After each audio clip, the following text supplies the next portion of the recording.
ఈలొద్దు ఏబీసీలే కావాలంటున్నారు students parents. దీంతో Telugu medium స్కూళ్లు కనుమరుగయ్యే పరిస్థితి వచ్చింది.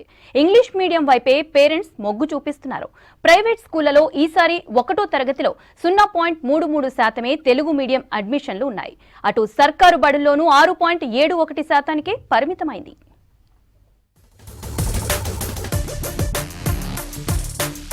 10 ఏళ్ల కింది వరకు తెలుగు మీడియం విద్యార్థులతో కలకలలాడిన బడులన్నీ ప్రస్తుతం ఆ మీడియంలో అడ్మిషన్లు లేక ఖాళీగా కనిపిస్తున్నాయి. సర్కార్, ప్రైవేట్, ఎయిడెడ్ ఇట్లా స్కూల్ ఏదైనా చదివేది ఇంగ్లీష్ మీడియమే అన్నట్లుగా పరిస్థితి తయారైంది. తెలుగు మీడియంలో చేరే పిల్లల సంఖ్య వేళ్లపై లెక్క పెట్టాల్సిన దుస్థితి. ఈ ఏడాది 1వ తరగతిలో తెలుగు మీడియం అడ్మిషన్లు దారుణంగా పడిపోయాయి.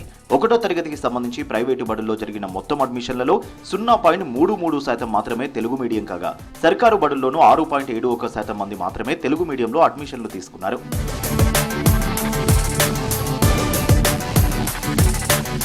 రాష్ట్రంలోని 41,628 పాఠశాలల్లో 59 లక్షలకు పైగా విద్యార్థులు చదువుతున్నారు. వీరిలో సర్కారు బడుల్లో 22.63 లక్షల మంది, ప్రైవేటు బడుల్లో 34.92 లక్షల మంది, ఎయిడెడ్ స్కూళ్లలో 62,738 మంది ఉన్నారు. సర్కారు బడుల్లో 1 నుంచి 10వ తరగతి వరకు చదువుతున్న 22,63,491 మంది విద్యార్థుల్లో 4,08,662 మంది అంటే 18% మాత్రమే తెలుగు మీడియంలో, 16,12,199 మంది ఇంగ్లీష్ మీడియంలో కొనసాగుతున్నారు.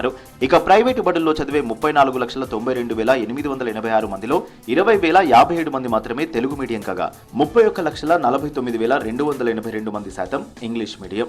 ఇక ఎయిడెడ్ స్కూళ్లలోని 62,738 మంది స్టూడెంట్లలో 8,960 మంది మాత్రమే తెలుగు మీడియం చదువుతుండగా, మిగిలిన 45,061 మంది ఇంగ్లీష్ మీడియంలో చదువుతున్నారు.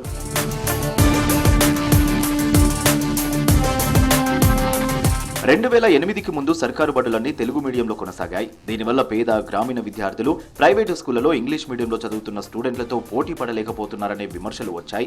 దీంతో ఉమ్మడి ఏపీలో అప్పటి సీఎం వైఎస్ రాజశేఖర రెడ్డి హయాంలో 2008లో తొలిసారిగా సక్సెస్ స్కూళ్ల పేరుతో సర్కారు బడుల్లో ఇంగ్లీష్ మీడియం క్లాసులు ప్రారంభించారు. కానీ అప్పట్లో టీచర్లకు సరైన ట్రైనింగ్ లేకపోవడంతో వాటిలో చాలా వరకు మూతపడ్డాయి. 2014లో తెలంగాణ రాష్ట్రం ఏర్పడిన తర్వాత మారిన పరిస్థితుల్లో ఇంగ్లీష్ మీడియం చదువుల వైపు పేరెంట్స్ మొగ్గు చూపారు. గ్రామీణ ప్రాంతాల్లో కూడా ఇంగ్లీష్ మీడియం కోసం పిల్లలను ప్రైవేటు స్కూళ్లకు పంపుతుండటంతో రాష్ట్ర వ్యాప్తంగా సర్కారు బడుల్లో అడ్మిషన్లు పడిపోయి చాలా వరకు మూతపడే స్థితికి వచ్చాయి. ఈ క్రమంలో టీచర్లు, పేరెంట్స్, ప్రజాప్రతినిధుల విజ్ఞప్తులతో 2015-16 విద్యా సంవత్సరం నుంచి వసతులున్న బడుల్లో ఇంగ్లీష్ మీడియం క్లాసులకు పర్మిషన్ ఇచ్చారు. 2022-23 విద్యా సంవత్సరం నుంచి పూర్తిగా అన్ని స్కూళ్లలో తెలుగు మీడియంతో సమాంతరంగా ఇంగ్లీష్ మీడియం క్లాసులు ప్రారంభించారు. పిల్లలకు ఇబ్బందులు కావద్దనే ఉద్దేశంతో బైలింగ్వల్ బుక్స్ ప్రింట్ చేయించారు. దీని ప్రభావంతో తెలుగు మీడియంలో చేరాలనుకునే విద్యార్థులు కూడా ఇంగ్లీష్ మీడియంలో అడ్మిషన్లు పొందుతున్నారు. దీంతో తరగతుల వారీగా ఇంగ్లీష్ మీడియం చదివే వారి సంఖ్య పెరుగుతూ తెలుగు మీడియం విద్యార్థుల సంఖ్య తగ్గుతూ వస్తుంది. ప్రస్తుతం సర్కారు బడుల్లో 1వ తరగతిలో 1.63 లక్షల మంది చేరితే వారిలో కేవలం 10,953 మంది తెలుగు మీడియంలో చేరారు. ఇంగ్లీష్ మీడియంలో 64,400 మంది చేరారు. మిగిలిన వారంతా ఇతర మీడియాల్లో చదువుతున్నట్టు అధికారులు చెబుతున్నారు. తెలుగు మీడియానికి సంబంధించి సర్కారు బడుల్లో 2వ తరగతిలో 11%, 3వ తరగతిలో 21%, 4వ తరగతిలో 26%, 5వ తరగతిలో 21% మంది చదువుతున్నారు. 6వ తరగతిలో 16%, 7వ తరగతిలో 14%, 8వ తరగతిలో 14%, 9వ తరగతిలో 20%, 10వ తరగతిలో 24% మంది చదువుతున్నారు. తొలిసారిగా 10% లోపే తెలుగు మీడియంలో అడ్మిషన్లు కావడంపై విద్యాశాఖ అధికారులు అయోమయానికి గురవుతున్నారు.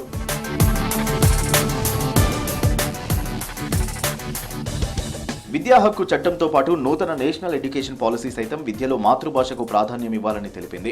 ప్రైమరీ వరకు మాతృభాషలోనే చదువులు కొనసాగించాలని న్యూ ఎన్ఈపీ సూచించింది. కానీ ప్రస్తుతం మన రాష్ట్రంలో ఈ పాలసీని అధికారికంగా అమలు చేయడం లేదు. దీంతో మాతృభాష నిబంధనను పక్కన పెట్టారు.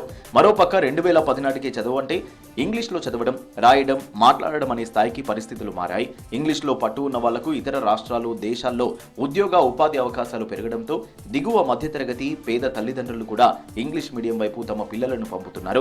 ఇలా అర్బన్ మొదలుకొని రూరల్ వరకు పేరెంట్స్ తమ పిల్లలను ఇంగ్లీష్ మీడియంలో చేర్పిస్తూ ఉండడంతో మాతృభాషలో అడ్మిషన్లు పడిపోతున్నాయి.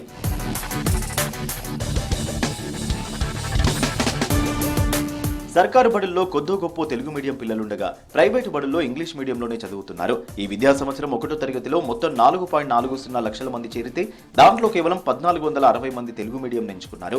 ఇంగ్లీష్ మీడియంలో 2వ తరగతిలో 93.19%, 3వ తరగతిలో 93%, 4వ తరగతిలో 92.89%, 5వ తరగతిలో 93.14%, 6లో 93%, 7లో 94%, 8వ తరగతిలో 94.05%, 9th క్లాస్లో 94.71%, 10th క్లాస్లో 95.71% మంది చదువుతున్నారు. ఎయిడెడ్ స్కూళ్లలోనూ ఇదే పరిస్థితి. అన్ని క్లాసుల్లోనూ 15% వరకు తెలుగు మీడియంలో చదువుతుండగా ఇంగ్లీషు మీడియంలో 70% నుంచి 75% వరకు చదువుతున్నారు.